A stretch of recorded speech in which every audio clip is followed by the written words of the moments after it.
जी, इस वक्त हम राजा बाजार में खड़े हैं जनाब, और हमारे साथ जेलम का जनेजो टाइगर जो इमरान खान का टाइगर है जनाब, वो खड़ा है। तो जनाब आए पूछते हैं टाइगर साहब क्या कहते हैं। जनाब टाइगर साहब, जनेजो टाइगर जनाब, हम ये कहते हैं कि इंशाल्लाह अब की इमरान खान को हम इलेक्शन में अपनी पूरी जिलो जान से हम इंशाल्लाह आपकी वज़ीर आज़म बनाएंगे, और हमारी पूरी कोशिश है इंशाल्लाह। ये चोर नकम्मे नालायकों से हमने जान छुड़ानी है। ये जो आके टीवी पे बोलते हैं इमरान खान, ये पहले दिन से कहते हैं इमरान खान नालायक नकम्मा है। मैं जब पूछता तुम कौन हो, तुम उससे बड़े नालायक और नकम्मे हो। तुम्हें तो काम करने का नहीं पता। तुम तो कहते हम मुल्क को सही करने के लिए हैं, हमेशा सही करेंगे। तुमने तो गरीब को मार दिया। इमरान खान के दौर में आटा जो था 60 रुपये किलो था, इनके दौर में आटा 160 रुपये किलो है।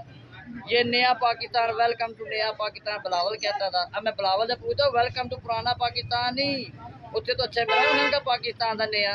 तुम्हारे कहने का मतलब ये है कि पाकिस्तान को रूट के कहो, तुम्हें पूछने वाला कोई नहीं। अल्लाह की लाठी बड़ी बेवाज है, और इंशाल्लाह हम इमरान खान को लेके आएंगे।